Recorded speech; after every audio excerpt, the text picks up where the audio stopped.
The street was quiet, the way early mornings tend to be. Quiet, but never still. Somewhere in the distance, a dog barked, and beyond that, a siren's faded moan pressed through the silence like breath through cracked glass. Underneath it, the rasp of sneakers dragging on concrete. Two girls, sisters, mirroring each other in the muted gray of dawn. One wore a smile chipped with determination. The other didn't smile at all. They were alone mostly, not because no one watched, but because no one believed. The court was not really a court. A patch of asphalt in Compton, chain link fencing barely holding its shape. The net sagged like a tired spine. The lines, faint and uneven, were drawn with the same chalk kids used to scribble tic-tac-toe on sidewalks. And yet, there they were, wielding borrowed rackets, cracking balls into the quiet morning like they belonged there. Every morning before sunup, Richard Williams brought his daughters to that makeshift arena as if leading them into a temple.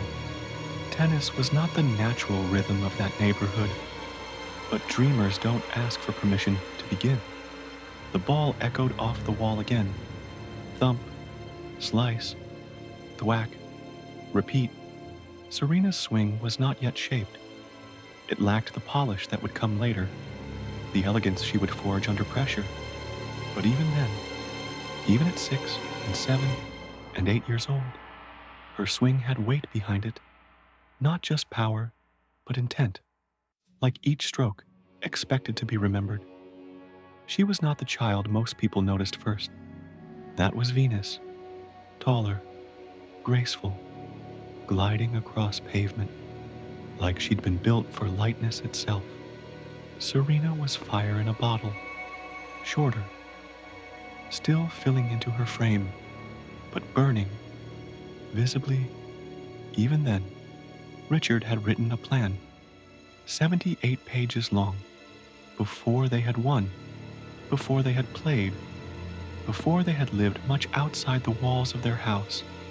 He decided they would not only play tennis, they would change it. In the world Richard saw, his daughters would not simply become athletes. They would shape culture. They would break tennis open like a fruit no one knew could grow in their part of the world. People laughed at him, said champions are born, not built, said girls from Compton couldn't rise in a sport that lived on ivory courts and whispered applause. But Richard didn't need the world's permission, and the girls, especially Serena, believed him. Others may have played with more style, more wealth, more pedigree and polish, but none began like her, hitting flat balls at cracked pavement as helicopters swept the sky overhead and strangers walked by, never knowing they were passing greatness. The dream did not begin in stadiums, not beneath spotlights or royal boxes. It began in the hum of early morning, in silence broken only by the rhythm of two girls and a father who decided to write their story before the world would even read its first page. In that beginning, there was tension, not desperation, but purpose. Serena's form wasn't yet a menace, but the game listened anyway. No one knew then what the rhythm of her swing would one day sound like to the world. And still, she swung. They called her Venus's little sister. At first, that was true, not just of age, but of stature. Venus was the promise, tall, agile, already turning heads. Serena trailed behind, watching, learning. But if Venus moved like wind on water, Serena came like thunder in the soil, slow to build, but impossible to ignore. On junior circuits, they'd arrive like a prophecy. Beaded braids bouncing, brown skin glistening under sun, meant for someone else's game. Tennis had never looked like this before, never moved like this, never dared to be this loud, without speaking. Spectators watched with wary curiosity. Two girls from Compton playing a country club sport as if no one ever told them not to. Venus made them take notice. Serena made them uncomfortable. She understood early on that her game would not be received the way others were. Her serves were too forceful, her grunts too fierce, her reactions too honest. The molds she was supposed to fit into cracked the moment she picked up her racket and hit not just with skill, but with protest.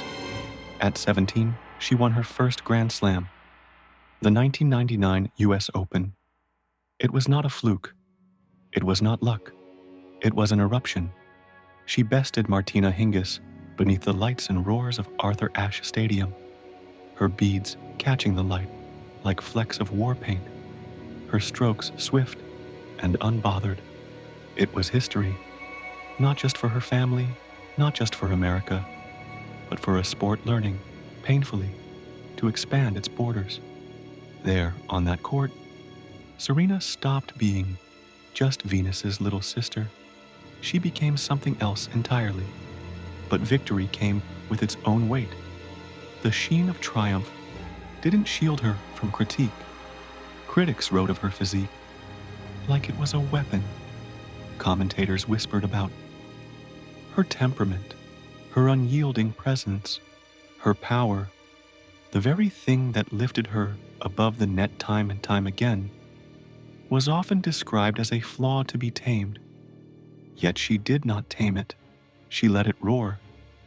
Her power was not just in how she hit the ball, but in how she chose to show up. She wore vibrant outfits, daring cuts, colors that challenged the soft whites of tradition. She wore beads in defiance, not in fashion. Every choice was deliberate. Every step, a step away from what was expected. And the game pushed back. There were code violations, penalties for emotions others had been permitted to show. There were tense interviews where her assurance was called arrogance. Officials asked her to quiet down, to soften herself. She never did. She did what few had the courage to do. She remained exactly as she was. The story of Serena isn't simply a tale of wins and losses, service aces and backhands. It is a story of a young black woman stepping into spaces not built for her and refusing to shrink within them, of becoming a legend not by assimilation, but by audacity. And through it all, she never stopped playing. With every match, with every deep grunt and clenched fist and narrowed eye, she edged closer to rewriting what greatness in tennis looked like, sounded like, felt like. There was rebellion in her rise, not angry, but firm, determined.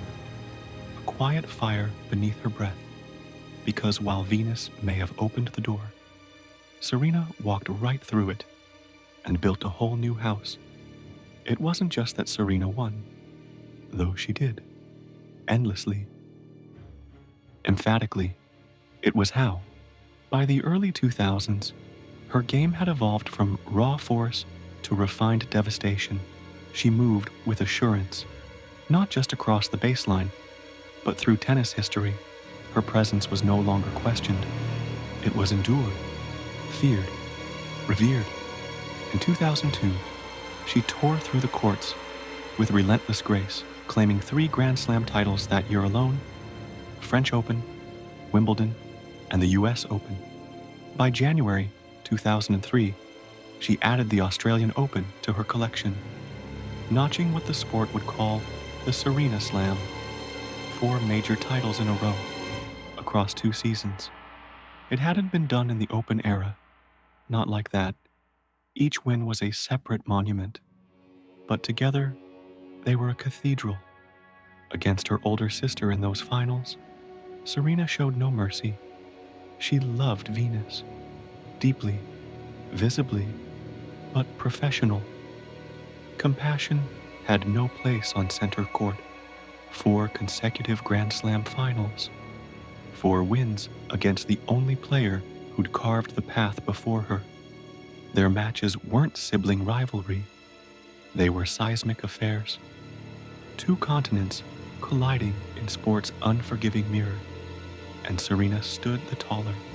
Her serve had matured into the most dangerous stroke in the game, smooth and explosive, like piano chords that ended symphonies. She became a master of rhythm, of tempo. Her returns cut across the net like lines written in calligraphy and steel. She played not just to win, but to command. There was a composed violence in her game. She didn't overpower so much as she engulfed. When she stared down the other side of the net, it wasn't hostility, it was prophecy. She knew how the match would end. Even the brightest challengers, Hingis, Henin, Davenport, found themselves withering under the weight of her will.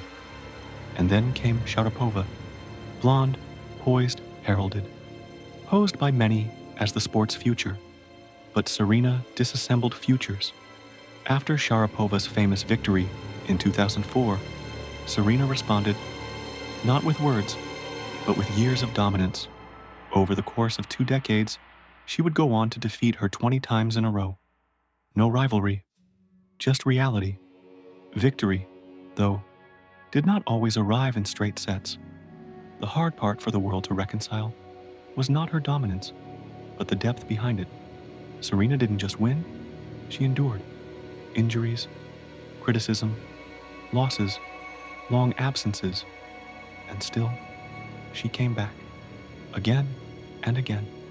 They said she was too muscular to be feminine, too emotional to be focused, too confident to be humble. But confidence, in her hands, became a form of liberation. She trained with unforgiving discipline. Her body bore the marks of Herculean craft, her legs carved in defiance, her arms chiseled by repetition, her mind, perhaps the strongest muscle of all, sharpened through years of survival in the light no system ever invited her into. They had said champions were born, not made, but Serena made herself again and again. There were moments, sometimes, when her pain showed through. Arguments with umpires, cracked voices in post-match interviews, passion mistaken for petulance by those never asked to apologize for their drive. But within each outburst were layers of pressure only she felt. To be great, to win gracefully, to represent more than herself. And yet, despite it all, she rose. She wore tight black catsuits, unbothered by headlines. She roared after winners destined for highlight reels. Decades later, she lifted trophies higher than the doubt that tried to bend her posture. Over and over, she came back to the court not as an athlete refurbished, but reborn. And each time, she did not relent. She simply played. Complicated, brilliant, whole. The Titan she became was not built solely in moments of triumph, but in how she captured them, took their weight, wore their shine, and grew larger still. She was never just about forehands and footwork. By the time Serena left her 20s behind, the court had become only part of where her story lived. Championships still came, sometimes with ease, sometimes after battles that ran longer than matches should. But it was off the court where her silhouette began to stretch, over industries, over identities, over generations. She had already broken records. Now, she began to break expectations. Fashion drew her. Gaze, not as trend, but as statement. She launched her own line, not to be another name on a tag, but to redefine who belonged in couture. Her designs didn't ask permission. They walked into rooms like she did, bold, unapologetic, tailored by presence. She wore leather, tulle, denim on the court like it belonged, and when someone said it didn't, she wore it louder. In 2017, she posed for the cover of Vogue, pregnant, radiant, powerful, and human. Motherhood arrived, not like a pause, but like a shift in volume. Serena gave birth to her daughter, Olympia, that same year. The delivery nearly claimed her life. A pulmonary embolism, a haunting silence in the hours after delivery. But she fought, as she always had, not on a court, but on a hospital bed. And when she walked out of that hospital, she carried not just a child, but the quiet scars of survival. Still, she returned, played again within months, wrapped her body in strength, and drove it back between baselines that had once felt so simple and now held the weight of something sacred. Serena didn't lose parts of herself when she became a mother. She unearthed them. The world had already seen her strength in motion. Now, it marveled at her resilience in stillness. Between matches, she bathed her daughter. During tournaments, she FaceTimed bedtime stories, and in interviews, she spoke of texture and timing. On the court, yes, but also in life. She had become fuller, fiercer, somehow more when the world already thought she couldn't be. But even before Olympia, Serena was more than the sport she commanded. She was voice. She was cause. She stood with Colin Kaepernick when others stayed quiet. She spoke of wage gaps, not just hers, but the disparity felt by all women, especially those who looked like her. She called out injustices softly, but with steel. She used the microphone not for noise, but for weight. At Wimbledon, she wore a white bodysuit that hugged muscle and motherhood in unapologetic defiance. After scrutiny from traditionalists, she returned in a black catsuit, banned, then immortalized. Every outfit said, "I am here on my terms." Every match, post-motherhood, reminded the world that power evolves, and Serena had only just begun to redefine hers. Legacy in tennis is often measured in Grand Slams. By that measure alone, she is one of the greatest. But where many saw that number, 23, she saw what it stood beside, centuries of exclusion, assumptions, erasure. She never asked for permission to belong, nor did she conform to requirements, even when they came dressed in politeness, interview questions that doubted, narratives that softened her greatness, or presented her excellence as contingency. She pushed back with action and with silence, because presence, to someone like Serena, was protest enough. She became more than a player. She became a mirror in which the world saw both what it applauded and what it resisted. She wasn't simply bending the sport to include her. She was reshaping it so that no one else would have to ask to fit in again. In her, young girls saw beginnings no one had offered them before. Strength didn't have to be tucked in. Grace could roar. Power didn't need an alibi. They saw themselves in her, not as future champions necessarily, but as possibilities, unhidden, unapologetic, whole. And still, she played, each match layered with meaning that echoed beyond the last point. She never put down the racket to become someone else. She became everything while still holding it, because Serena didn't just win. She remade the game in her shape. The air inside Arthur Ashe Stadium that night pulsed with memory.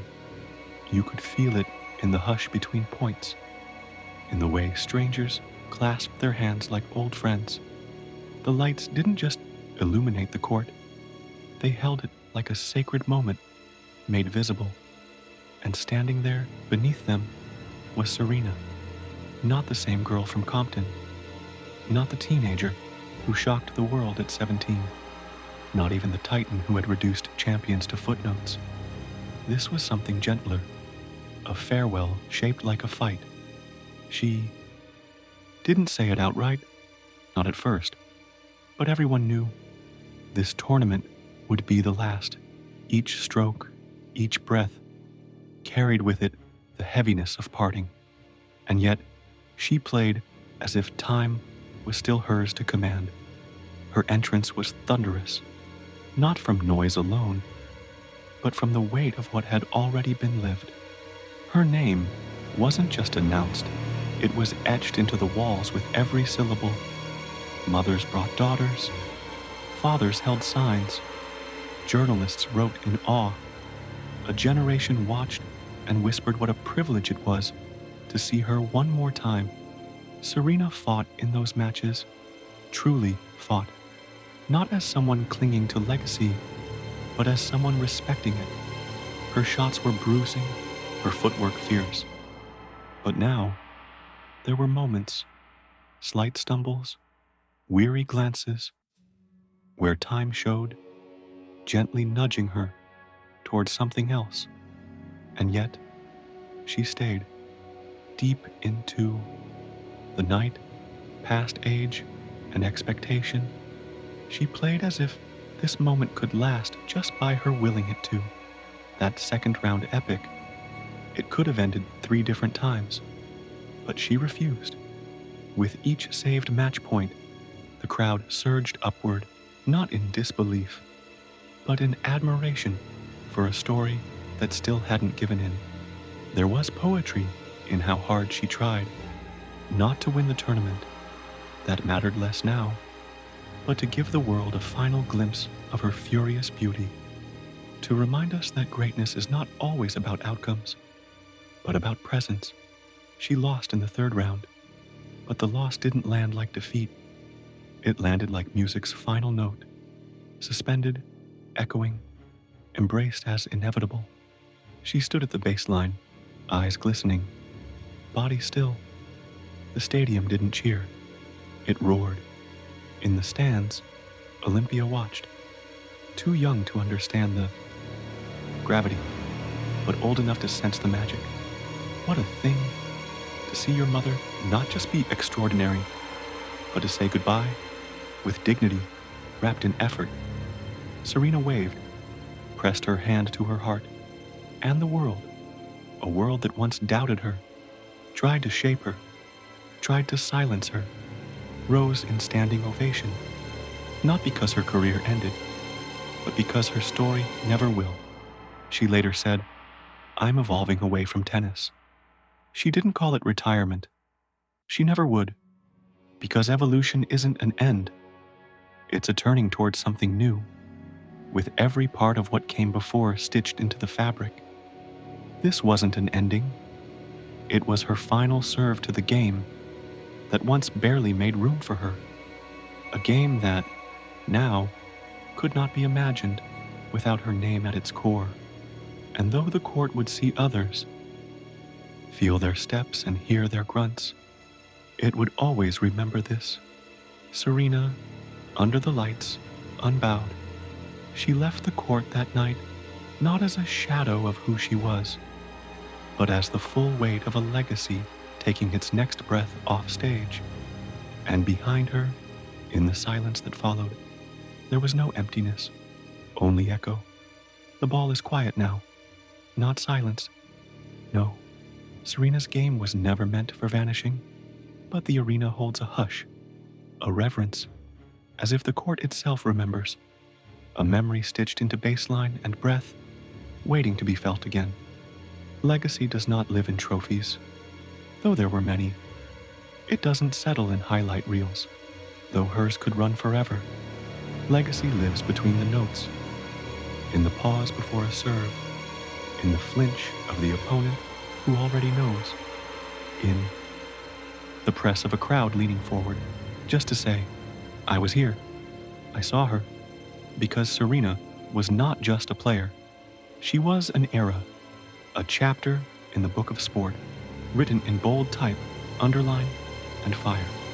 The way Ali floated, The way Jordan hung in the air. The way Serena served. Hips coiled, breath stilled, then letting go like thunder tucked inside velvet. Not just style, not just dominance, something deeper, something rare.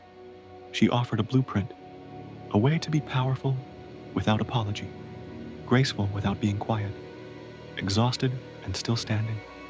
For women, for black girls, for anyone told they were too much to belong, she said, "Come anyway." What the world saw on TV, the stares, the clenched fists, the twirls in victory, was one part of it. But what lives? Honor the invisible shifts, the little girls now owning courts, without whispering, the commentators forced to expand their vocabulary, the sponsors who once asked her to change, now scrambling for emulation. Serena didn't just reshape tennis. She redrew what triumph could look like, sound like, feel like, a full-throated arrival from the margins to the nucleus of sport. And though she walked off the court, her echo remains in motion. You can feel it on the playground, where girls in braids smack balls against fences that tremble with history. In high schools, where arms once folded, now open with possibilities.